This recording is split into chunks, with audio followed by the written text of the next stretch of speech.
Поехали. Вот они. Автоматом лайк сразу же. Это даже вообще вне какого-то этого сомнения. Так, поехали.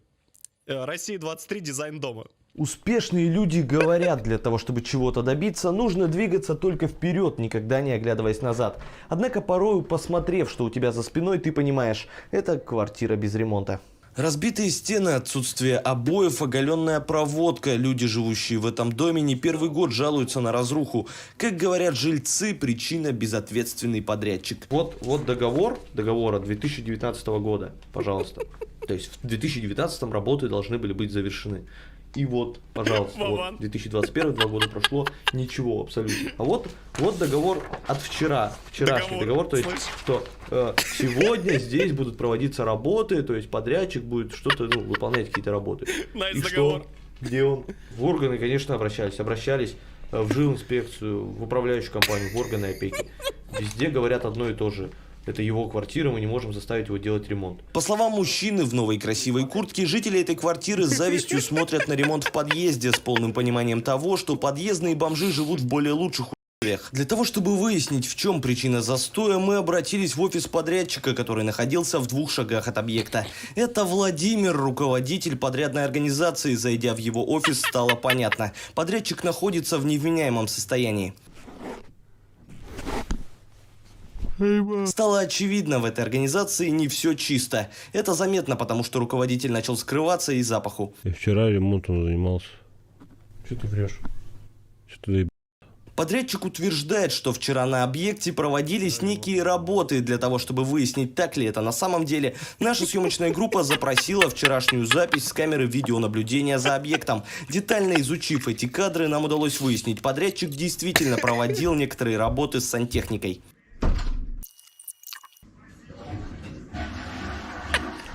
Поняв, что Владимир действительно вчера работал, мы решили выяснить причины его отсутствия на объекте сегодня. Владимир, уже 2 часа вы обещали встать пораньше, начать делать ремонт. Что не так?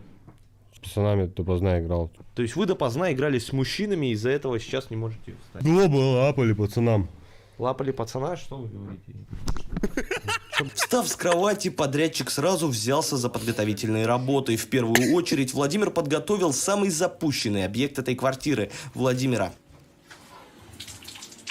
Владимир, после умывания головы мы заметили, что вы отлично проводите шлифовку. Скажите, будет ли такая же тщательная работа проведена на участке? Владимир процитировал своих любимых актрис и продолжил процесс подготовки. После небольшого приступа бешенства Владимир закончил подготовку и, как ответственный подрядчик, сразу приступил к делу.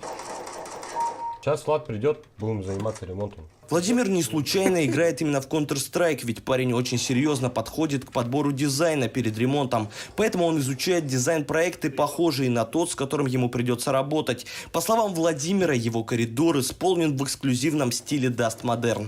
Не похож на коридор на Dust, блядь. Чуть-чуть только, если убери эту хуйню, блядь. Ремонт поделаем немного и потом пивас попьем. После строители перешли к детальному анализу объекта. Стенки сейчас не варик делать. Там надо SML или GML заказывать. Это снимать надо, наливные полы заказывать. Вот. Как бабки появятся. Наша съемочная группа попыталась выяснить, куда деваются деньги из строительного бюджета. В смысле, куда? Продукты, не продукты, там, кошакам купить тоже. Всякой херни до хера. Ты видел вообще сейчас цены? После изучения объекта стройбригада определила фронт работ. Ну тут сегодня надо этот шкаф сломать. Он по сути-то нахуй не нужен. Там только всякая хуйня копится, блядь. Владимир высказался о своем пупке и продолжил работу.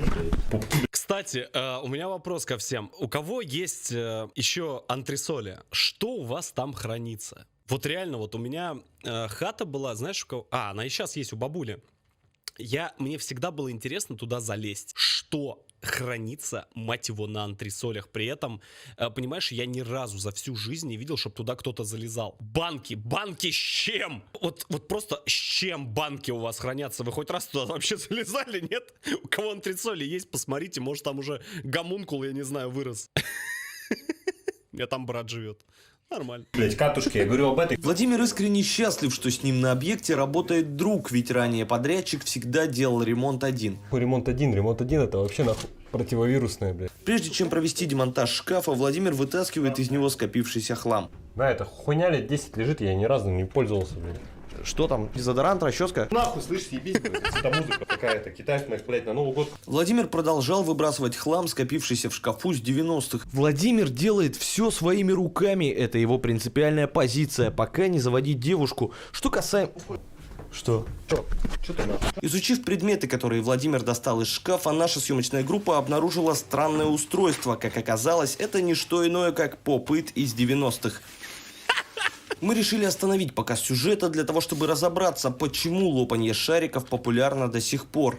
На этих кадрах поп-ит, современная игрушка, набирающая популярность. Суть проста – давить шарики с воздухом. Но так ли все просто на самом деле? Эксперты уверяют, пупырчатая зависимость может очень печально закончиться. Это обнаруженный Владимиром поп-ит из 90-х. Тогда каждый залипал в бесконтрольное лопанье шариков.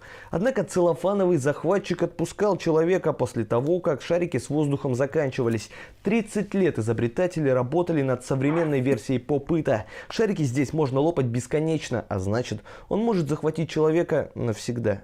Таким образом, когда пупырчатая зависимость заполонит весь мир и каждый человек будет лопать шарики с воздухом, люди не заметят, как все вместе слопают весь воздух на планете. По нашей информации, само слово «попыт» не что иное, как сокращение. Полностью это слово произносится как «попытка захватить мировое господство». Однако защита от попыта зависимости есть. Об этом в эксклюзивном интервью нашей съемочной группе рассказал доцент кафедры попытоведения, доктор симплодимпологических наук Вячеслав Альбертович. Мы провели сотни, да что там сотни, десятки экспериментов. Большинство испытуемых при взаимодействии с попытом залипали в него. Однако у одного из подопытных мы обнаружили иммунитет к попыту, представляете? Че это? Попыт. Хуйня какая-то, блядь. Узнав об этой ситуации, мы сразу изучили ДНК Владимира. И обнаружили там повышенное содержание углерода, водорода, эрбия и радиатория. Именно эта химическая формула внутри Владимира защищает его от попыта зависимости. На основе ДНК Владимира мы сможем разработать вакцину, которая сможет спасти человечество. Блядь, ты конченый. Нахуя ты ебать в комнате в обуви, блядь? И вот подрядчики приступили к сносу шкафа, а наша съемочная группа решила пообщаться с рабочими на участке. Вы давно занимаетесь демонтажом промышленных помещений? Чего? Еле говорящие по-русски гастарбайтеры. Именно так можно описать строительную бригаду Владимира. Как Владимир с вами расчет проводит? Пивас берет. А какие-то, может, надбавки есть? Премии? Сухарики. Блядь, нахуй ты с ним разговариваешь? Нахуй, чё? иди отсюда, его, блядь, заебал.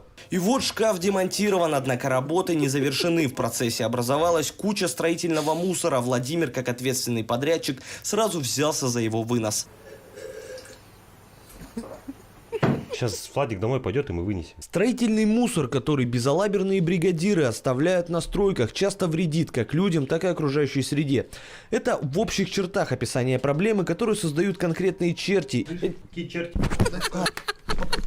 И вот рабочий день строительной бригады завершен. Бля, Доблестный докопал бригадир просто. отпускает уставшего сотрудника и берет на себя бремя по выносу строительного мусора. Вечером нельзя выносить, завтра вынесу. Бери. Вячеслав тут же провел мусорную реформу специально для России-23.